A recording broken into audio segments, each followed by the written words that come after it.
Let's go. Hi, everybody. So first, thank you so much for joining us in the dialogue on digital transformation.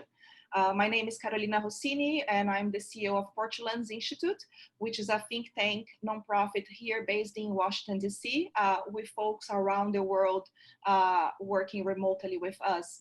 So we do take a lot of great advantage from digital transformation to be able to exist. I have the honor to be joined today by three of my great heroes that have been working on digital transformation and access to internet for many decades. I have Vint Cerf, I have Mei Lin Fung, and I have Samantha Schartman-Cycyk. Sorry, I should have asked how to pronounce her name before. So Vint Cerf is often dubbed as the father of the internet and has received the US National Medal of Technology and the Alan M. Turing Award for developing and designing the internet. Since 2005, he has served as the VP and Chief Internet Evangelist for Google. Previously, he was the chairman of the board of Internet Corporation for Assigned Names and Numbers, ICANN, and one of the founded the Internet Society. Thank you so much. It's a great honor to have you here, Vint, today. I'm delighted to be here. Thank you. Mei Lin is a tech pioneer who was part of the team that developed the first customer relationship management system. Since then, she co-founded People-Centered Internet and has had leadership roles in the World Economic Forum Steering Committee for Internet for All, the US Department of Defense Federal Health Future Initiative, and equals.org, among other places. She's a dear family friend, and it's so good to see you. Samantha Schartman-Cycyk is the executive director of the Marconi Society. She was the CEO and founder of Connected Insights and served as the research director of the Connect Your Community Institute, working to raise awareness about and increase funding for closing the digital divide. So as you all see, we have great names here to join us to address such a difficult issue as it is digital transformation. So I'm gonna just kick off the conversation and this dialogue and throw at you guys the first question. So do you really need digital transformation, right? Or is this a reaction to things like COVID? So does every organization need to be digitally transformed in order to stay competitive and survive in COVID or after COVID, right? Post-COVID. How has COVID-19 affected the need for digital transformation? Mei, do you wanna start? And then we go around the table. Okay. I think COVID-19 has showed the importance of being able to be a part and still keep on working and learning. So the real tremendous rise in remote work and remote learning and education has truly accelerated 5 to 10 years just by COVID. And so I think the response to digital transformation is upon us, and we can either decide to be carried along by the tsunami or try to work out how to take advantage of it to meet our own goals for our own organizations. Thank you, Mei. Vint, back to you. Well, my first reaction is a very odd question because digital transformation has been going on since 1947, if you're willing to accept the invention of the transistor as the beginning of the digital age. It really wasn't, because if you go back to the 19th century, you still have digital stuff. It was just mechanical. But the fact of the matter is that this digital transformation has been going on for quite some time, but it penetrates at various rates. And you'll find some segments of the economy and some sectors of the social fabric have been drawn into this transformation more quickly than others.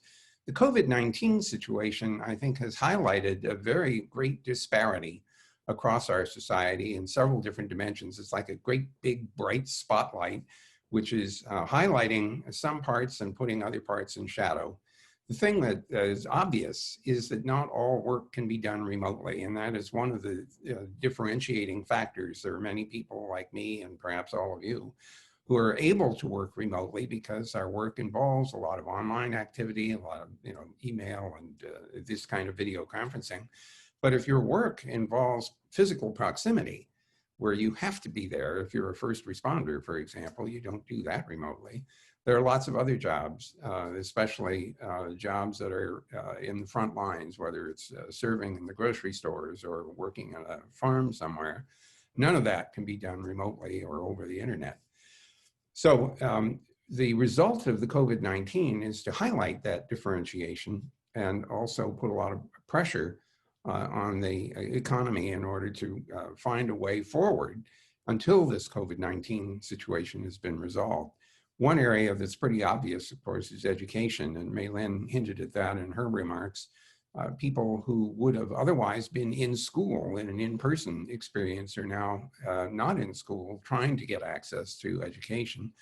The problem here is that this transformation in the educational world, although it was on its way in the form of massive online open courses and things like that, and online university classes, which have been slowly mounting over time, was suddenly thrust upon the entire educational system from K through 12 to universities all at the same time, literally within days or weeks, leaving people with inadequate preparation, not only with the equipment that they need, access to the internet, high enough speeds in both directions, but even training and tools in order to manage classes online, to keep children especially, sort of interested in what's going on. Sitting in front of a screen, listening to somebody lecture is not the same as playing a game, which is what some of them were probably accustomed to. I just picked my son. So my son started classes today, and I just picked him searching in Google. So you are very right about that. Do you know that your Chromebook is surveilled by your school, right? So we are in the midst of a forced transformation, but I would argue that it's been underway for quite a while. And the thing that is important here is to be adroit about understanding what's still needed. And Samantha can speak to the great gaps that we have in various parts of our social and economic fabric that make it hard for us to take advantage of this transformation. Thank you, Samantha. Samantha, you are muted. I'm sorry, I didn't realize that. Thank you so much for that transition there. Yes, for those of us who have worked in and around digital inclusion for so many years, we spent a lot of our time as a community of practitioners making the case for businesses, for organizations, for sectors in general to spend some time thinking about how to help their constituencies to get online for those parts, of the constituencies that weren't able to connect, whether that was in banking or finance and education and workforce development, all of these things. There were sections that were created massive barriers to people that weren't able to connect. And a lot of those, those populations break along income guidelines and demographics. And what we have found is that over the years of doing this research is that there is a tremendous business case to be made for the different sectors of different organizational sectors to do this, right? It was going to come, like Vint said, anyways, but for the banking industry, getting people to bank online was a really big deal because overhead was high. They were closing branches in low income neighborhoods at an alarming rate, which caused the whole, Community Reinvestment Act in part. There's some intersections there, of which that is a ongoing theme and conversation. The Federal Reserve's involved, and so there's all these moving parts. But ultimately, it's in the finance industry's own best interest that people are connected, right? Same thing with education, right? We all have issues with, the kids that even before K-12 and everything with COVID has been pushed online, it was long known that kids that didn't have access to computers and internet weren't performing at the same rates as their better connected peers. And so the educational disparities have been a real challenge, and libraries and educational systems, have been long struggling with how to bridge those gaps, and that led to the rise of like the educational broadband service spectrum providers and all of these things. So there's been a long history of ongoing conversations. Workforce development. In this day, right now in 2020, you can't get a job at Walmart if you can't get online, because they don't take a paper application anymore. It's stuff like that, that even if it's not an online or digital focused job, you don't necessarily need a computer science degree in order to operate the cash register at Walmart, but you can't get that job unless you can apply for it online. And in order to do that, it's not just as simple as push a button or do a Google search. You need to be able to create a resume, upload a resume, format that, save it as a PDF, because a Word doc will screw up the formatting and no one can read it. And it's all of these things, and these digital skills are required even at the lowest levels of our workforce. And so it's so important, even if you don't think that you are in a part of the digital economy, that you have some awareness and understanding of how that does affect your sector, whether it's through the supporting pathways to communicate with those outside of your bubble, your customers, your potential business peers, etc. There's so many reasons that everybody must embrace this, and everybody must support the endeavor to close these digital divides that exist throughout our communities. I think on that note, I'll be really excited to introduce our second major question. Just to briefly introduce myself, I'm Isabella. I work closely with Carol at Portuland as a policy and research associate, and I'm also finally finishing up my master's degree in democracy and governance from Georgetown. And I think it's kind of on that note of, thumbs up, I think it's kind of on that note of inclusive governance where I'd like to hone in a little bit further, as digital transformation is this really, I would say, exciting, but also maybe quite dangerous moment of reckoning for the way we do governance and the ways in which we can leverage governance and leverage digital innovation for governance, to rebuild more inclusive, diverse societies, workplaces, governments, and so forth. So I think, honing in on this idea, I'd be interested in hearing everyone's ideas about the ways in which digital transformation at this historic juncture, I would argue, how it can be leveraged to rebuild more inclusive, more diverse, more equitable economies and workplaces as we, are on the tail end of the COVID crisis, or so we hope. Maybe we could start with Samantha to continue some of your thoughts, related to education and workforce development, because it's very related on this point, I would say. Okay. Well, you talked about governance, and it was making me think of a lot of conversations that have been happening at these intersections with digital inclusion and education and, and all in workforce, et cetera, also hinge around the smart cities concepts, right? That's been a really hot button topic that's been going on in government and GovTech for, well, quite a while, but it's certainly been heating up recently. And, one of the things that I have long, been just perplexed by is that in the conversations, many of them that I've been privy to throughout the country, they're not having strong voices of digital inclusion at the tables, right? They have the state lawmakers, they have the major community stakeholders, the schools and the hospitals and whatnot involved, but they don't typically have digital inclusion advocates, practitioners, sometimes libraries, but not even. It's not been a main line of thinking when you're trying to come up with a strategy for moving towards smart cities type concepts and building, a more digital governance structure. And I've often pushed back to that, saying, listen, people, what this feels like to me is like you're trying to install software without checking the system requirements, right? You can't build a more digital governance structure if, 50% of your constituency and your residents aren't online. And so that's a real problem, and it's something that's happening right now.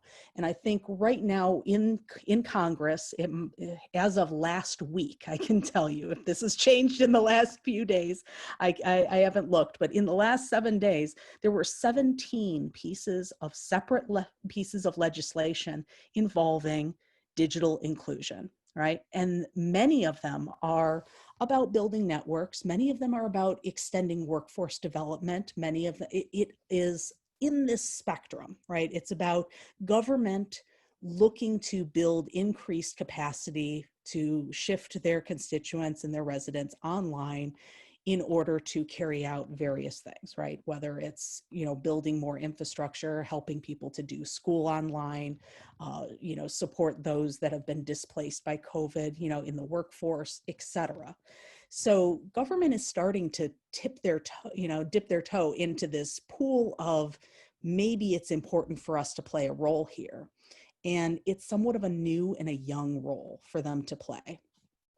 And so I think we're at a point where we need to get more people around the table to talk about how do we strategically approach this problem in a collaborative way. And I haven't quite seen that yet, but I'm hoping that we will in time to come.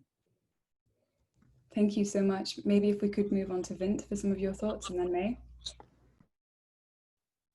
So, governance has many facets, and I would say there are three in particular that I would draw attention to. The first one, of course, is governance of the internet itself, and that involves a bunch of different institutions like the Internet Corporation for Assigned Names and Numbers, the Standards Making Activity, the Internet Engineering Task Force, the Internet Telecommunications Union, the International Telecommunications Union, IEEE. There are others that have fingers in the pie of the technical structure of the internet, and that's a kind of technical governance that we need to be attentive to. The standards are very helpful because they confer interoperability, which saves a lot of people a lot of trouble. So that's one kind of governance. Another kind of governance has to do with the content and use of the internet. Here we have a much more thorny problem ahead of us because, in fact, we live in the middle of a particularly thorny period when social networking, which has arisen over the last decade, it turns out to be a very complex environment. It's one where misinformation and disinformation and feedback loops create some very really unacceptable consequences. Disinformation and misinformation propagate very rapidly through the system. It's very hard to do any fact checking. Some people become parts of groups that don't want to hear any facts. They just want to believe what they believe. So we have a serious problem of managing that. And at the moment, we don't have a framework in which to deal with that. And the slippery slope that we all worry about, at least I do, is the possibility that we end up trying to manage the harmful effects on the internet. And we end up applying censorship, which is very dangerous because that ends up with authoritarian kinds of outcomes, which certainly are inimical to the kind of democracy that we've always espoused here in the United States and elsewhere in the Western world. So, so that particular governance problem is quite real as well. And then the final aspect or facet is the use of the internet for governance and to be helpful to citizens, at least we hope so. Samantha implied some of that in her remarks, where the government offers services to citizens. One of the most dramatic examples of this is in India, where an identification system called Aadhaar was instituted in order to identify citizens so they could be given benefits because they were now identifiable, whereas before they were completely unknown. There are some side effects because the Aadhaar system has very deep identification capability and might include things like fingerprints and eye scans. And one can imagine abuses there for surveillance and tracking and things like that. But it is fair to say that that particular system has offered access to benefits to a very significant fraction of the Indian population. So we have at least those three facets to worry about. I'm sure there are others, but that's just enough to give you the sense of how meaty this particular area is. And I suspect Mei Lin, who has been living in this space for quite a while, will have more to say about it. Indeed, I do. Having lived in the United States as a woman of color here in Silicon Valley, I want to actually pay tribute to some of the things that have happened for diversity and inclusion. And particularly, I want to go back to Intel, which I joined 30 years ago. And Andy Grove, he was definitely part of the culture of Intel, had himself been an immigrant from Hungary, coming as basically a refugee, and earning his PhD and coming forward. He had a commitment to diversity and inclusion, which at that time there weren't even words that talked about it. His favorite place to hire from for Intel was Chico State University. Even though I graduated from MIT, I was a surprise because I wrote to them and said, I want to work at Intel. They did not go to the top schools. They went to Chico State. And so we had a very diverse group of people. But what we were able to do was to do Andy Grove's high output management. And I honestly believe that so much of the management techniques that he brought in, that trained thousands of us through Intel, spread out through the Silicon Valley, and really were part of the big first wave of the startups that spread digital technology. And so it is possible for digital technology to come from that kind of place. And I experienced it and I saw it. But it happened by accident, by having people like Andy Grove, individuals coming forward and saying it's important to do. We now have to be responsible for making it standard practice, because the whole world is diverse. And in this COVID epidemic, we are returning to ourselves as people of culture, people of different races, people of different religions. And if we are to talk about digital transformation, if it's not inclusive, it isn't about us. And we have to remember that. Thank you, Mei. That was incredible. And thank you, Samantha and Vint. And that's a great connection to our next question, actually. So far, we focus a lot on governance at the government level, right? And we discussed a lot of the policies, and it's very interesting to see, for example, surveys like that the Alliance for Affordable Internet does, or OECD does, or we do at Portland's Institute. It's amazing to see at this point in life, so many countries lack even a basic national broadband plan, right? Brazil, where I'm from originally, right now doesn't have a national broadband plan. But let's move now to the firm level, which we actually have just started addressing, and it's an incredible story you bring from Intel. So how best should the firms build a supportive ecosystem for digital leadership, leverage technology, governance, and people for impact, right? So how can we move, I think, from the informality you mentioned to actual structures, right? Especially now that we have artificial intelligence and big data at the core of the firm and at the core of innovation for competitiveness in this new era, right, of the fourth industrial revolution, how firms should be thinking about this. And I'm not thinking about just big tech firms. I'm thinking about from the stand that sells things like on the side of the street that now has to arrange pickups, right, to big firms. So how can we leverage digital transformation at the core of the company?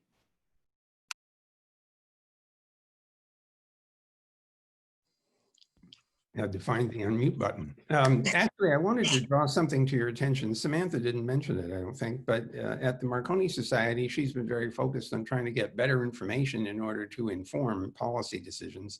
One of which is, where is the internet, how well does it work, and where is it not? And so Marconi Society is busily trying to build tools to help legislators understand what the state of affairs is all around the world. especially here in the US, where you would think this wasn't a problem, but it is, especially in the rural parts of the country. So getting good data is really an important part of solving and answering your question and solving the problem. And I'm going to keep going, but Samantha will almost certainly want to amplify on that particular project. The thing that I believe is very important is understanding that data is really important for any business, large or small. You know, understanding your supply chains, understanding what the regulations are with regard to the business that you're in. You know, what about labeling? You have to, you know, whether you're a street vendor or you're a big chain, you often have to follow the rules with regard to food and its safety and all these other things. So having access to that information turns out to be really important, and getting to it online is one of the ways you can do that. So that's one thing you can do. Another thing that can happen, of course, is that for some businesses, being online allows them to sell to a market which is non-domestic, which is outside of the domestic space. That turns out to be really important, especially if you're a small country with a comparably small economy, but you have a business that could potentially take advantage of the world's economy. And one way to reach that world's economy is to get onto the global internet and make your products and services known and visible. Of course, this may also mean you have to deal with the fact that not everybody speaks one language. And so how do you cope with that? Google Translate might be one of the ways to help with that. Another thing is, how do I take payment in, you know, other than one currency? And so now we get into things like credit cards, and maybe we even get into cyber currencies and things like that, although I'm a little shaky about those particular designs. But the system, the technology anyway, can really facilitate companies large and small growing their businesses and understanding what their markets look like. But I think Samantha should react to the data gathering side of things. That's turned out to be a very important thread in the Marconi Society's current activities. With that, I'm happy to jump off with that. So I've spent a lot of time looking at data around the digital divide and digital inclusion world. And as Vint indicated, one of the biggest challenges that we've had just across the board has been in how we know where the internet is, where it is not, and even where it is but is insufficient, right? Where it's not operating at you know, the best speeds or bandwidth that we need for modern day usage. And so the information we have currently, at least in the US, is very spotty. It's self-reported by ISPs.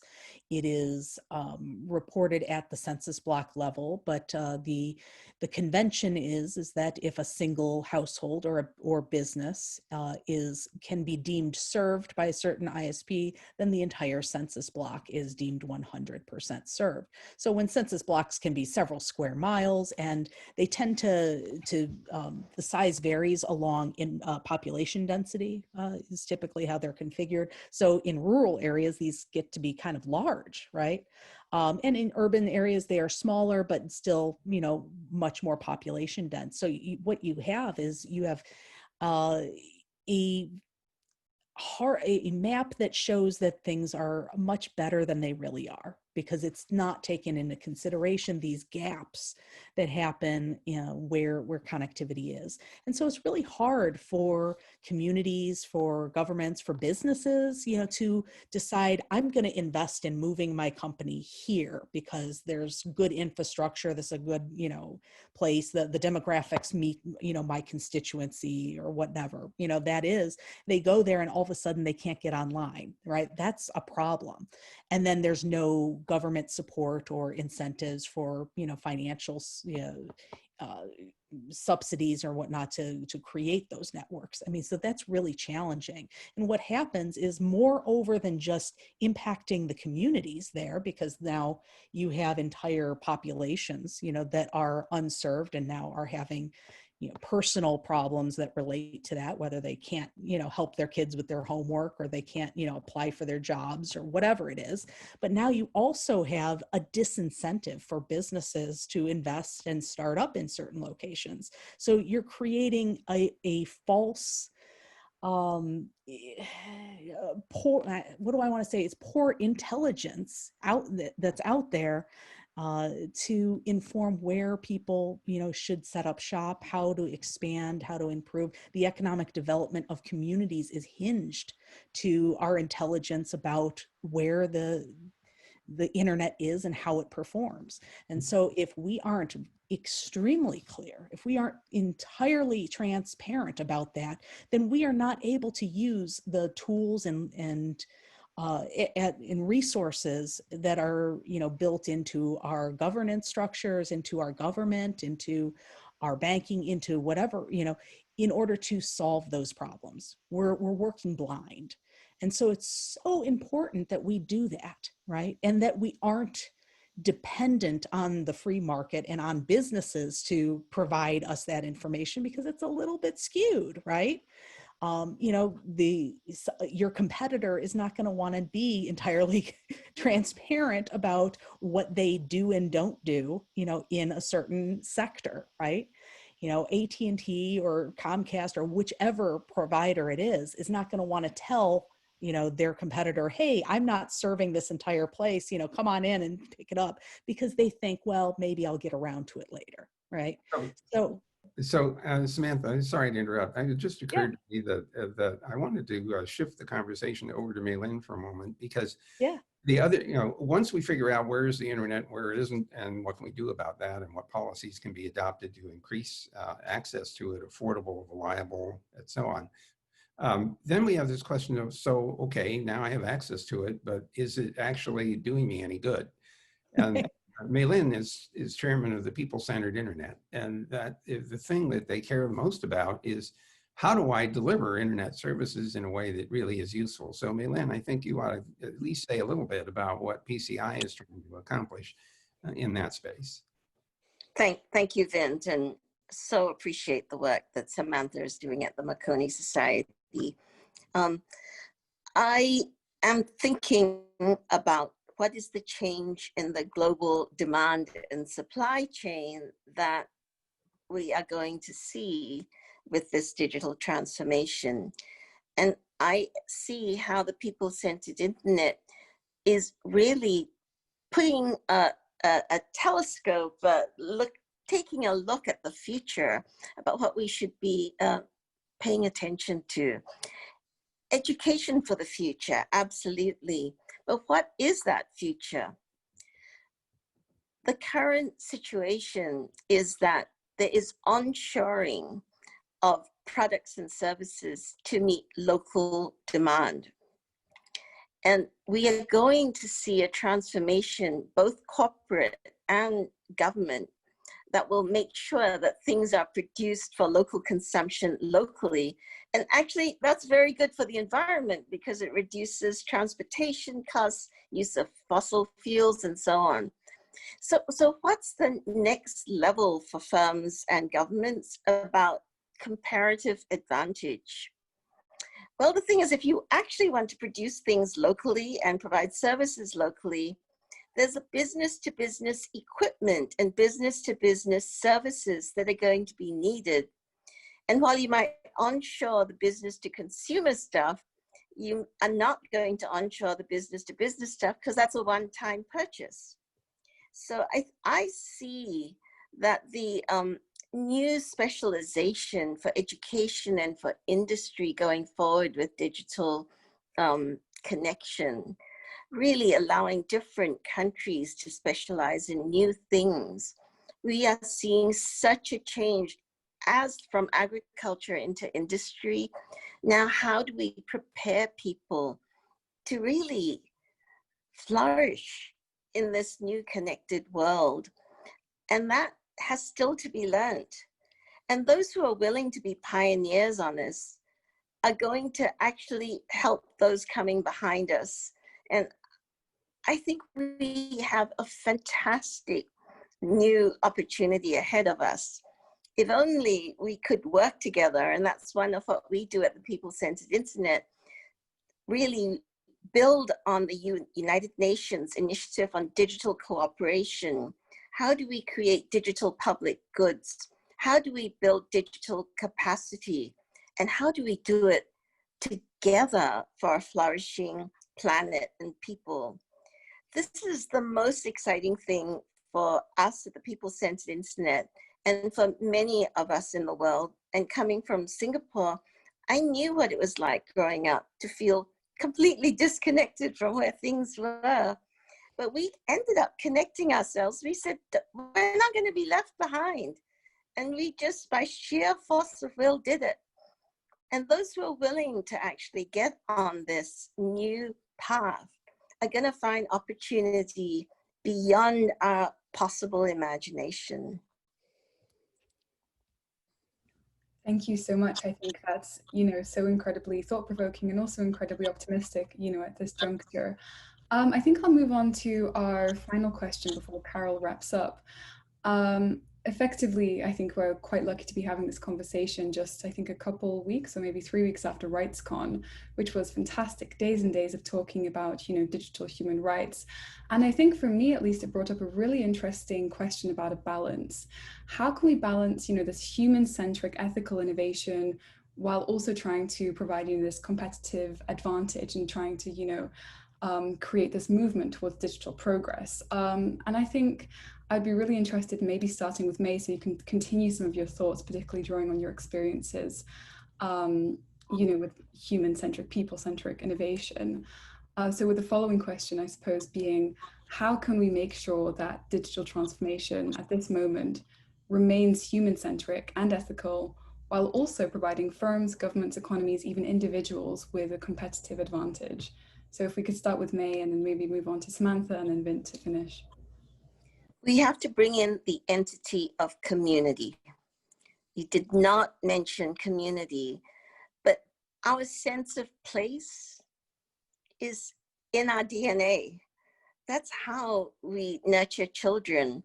That's how we live in families. That's how we prepare for the next generation. And the idea of communities was always there in our bodies, in our brains, but also there at the beginning of the internet, because Douglas Engelbart talked about the idea of networked improvement communities. And so locally, we can learn from another time of chaos at the creation of the Magna Carta. In fact, the idea of the justice of the peace. A citizen of good standing was given these issues and said, help us decide how to resolve these issues at the local level. But the written decisions became British common law. And so we have the opportunity to have local decisions actually allow us to look for positive deviance and let each community solve some of these conundrums on their own. But with digital technology, we can track all of this and work out what are the new policies and laws that work in different kinds of communities. What might be regional protocols? What might be global laws?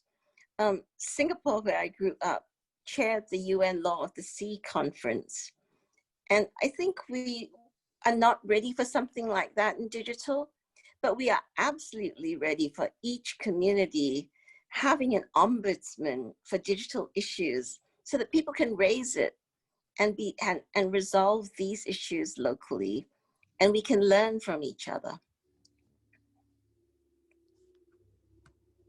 That's a great answer. I guess I'll jump right in since you mentioned me and say that my experience with digital adoption or technology adoption is that it happens locally, right? It needs to be a bottom-up, not a top-down process.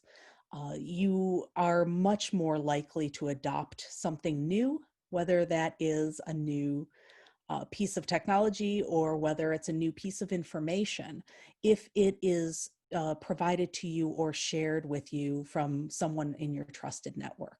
So the idea that we need to think about how we engage those at the bottom or at the end of the food chain in the decision to bring our processes online is important, right?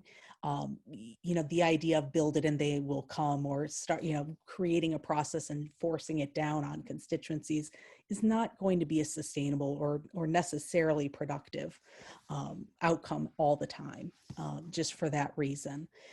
So that's number one. But it's also important to know that there's a personal incentive to helping people at the bottom to get connected. You know, we looked at 10 years longitudinal data from Brookings Institute, and we found that increases in connectivity or broadband adoption over time was a really high and significant predictor of improved economic growth, improved prosperity markers, which is an index that includes change in average wage, productivity, standard of living, et cetera, and also the percentage of the population with full-time employment. So if we want more prosperous communities, if we want a healthier community, if we want better opportunities for ourselves, for our companies, then we need to get more people empowered by the network and have the skills, the tool sets, and the ability to connect affordably and reliably online, because it just raises all boats.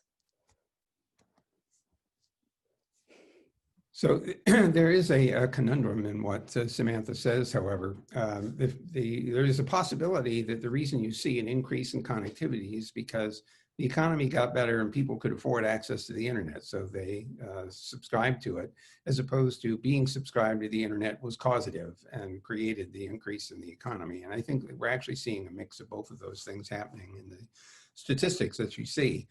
I think there's also an important role for top-down kinds of decision-making, and those usually have to do with enabling rules that allow people to obtain funds that are necessary in order to invest and grow infrastructure, for example, or start businesses, things that allow international exchange, trade agreements, and things of that kind typically have to come top-down because they're negotiated at the state level.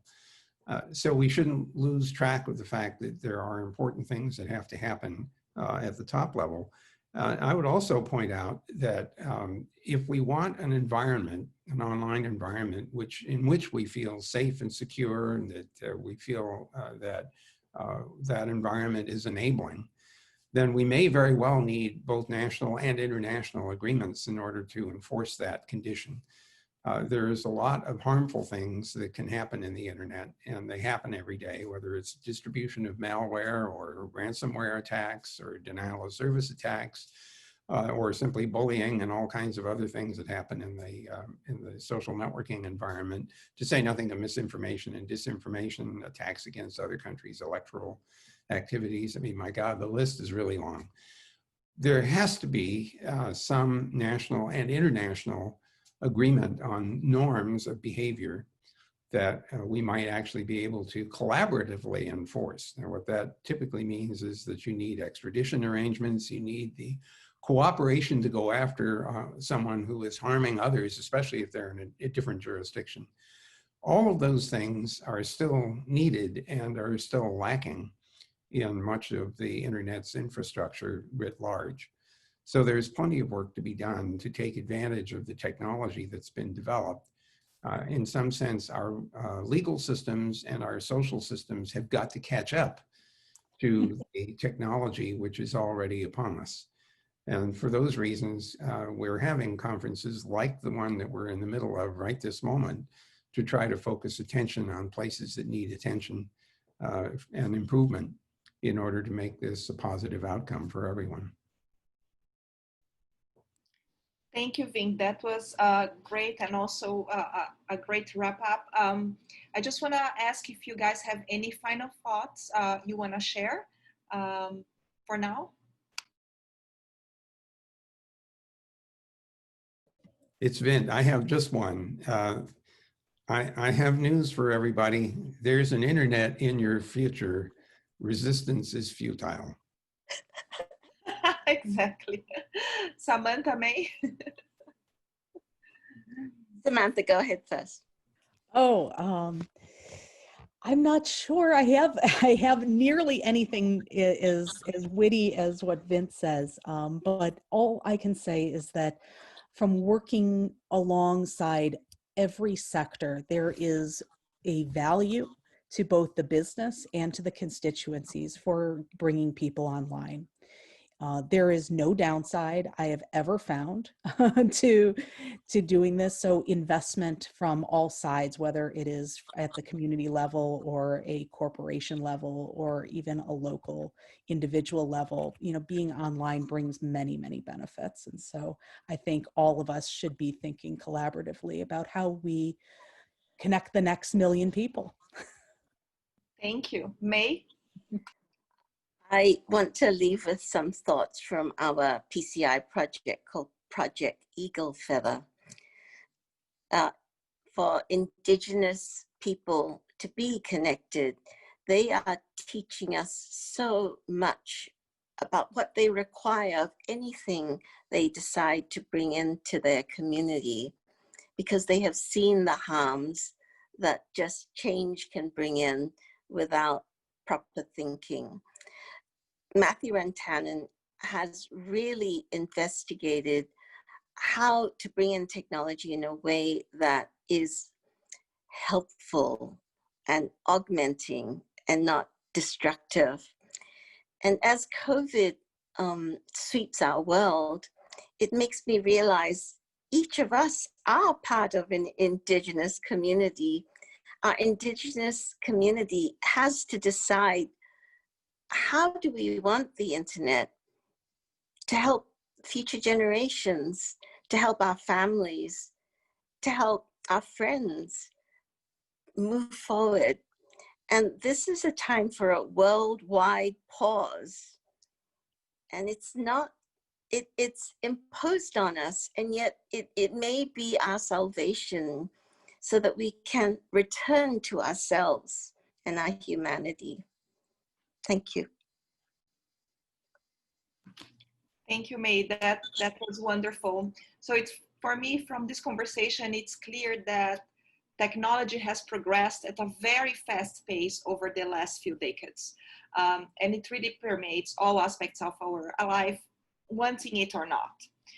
But I think one of the core messages I heard here is that we really need to bring people back to the center, and communities especially back to the center. How each of those environments really should be the tailoring force for how we develop and adopt those technologies. So I just want to thank you all again so much for being with us here today in this Digital Transformation Dialogue series hosted by the Portulans Institute. And I want to make sure that you all know that this is going to be part of the dialogue series for the launch of the Network Readiness Index. It's an index that exists for a couple of decades, really trying to understand all the data that's out there, how countries are adopting, using, and how people in those places are benefit or not from technology. And the great news is that this year we're going to cover over 135 countries. And we work with all the international organizations that Vint has mentioned before to really collect good data. But as we all know, data not always is good, right? As Samantha was saying, we are getting data, but is that the real internet speed at the end of the day in my son's school or in my nephew back in Brazil school? So there are so many challenges ahead of us. So I just want to thank you guys again. And that's it. Thank you so much. It's been a pleasure. Thank you so much for having us.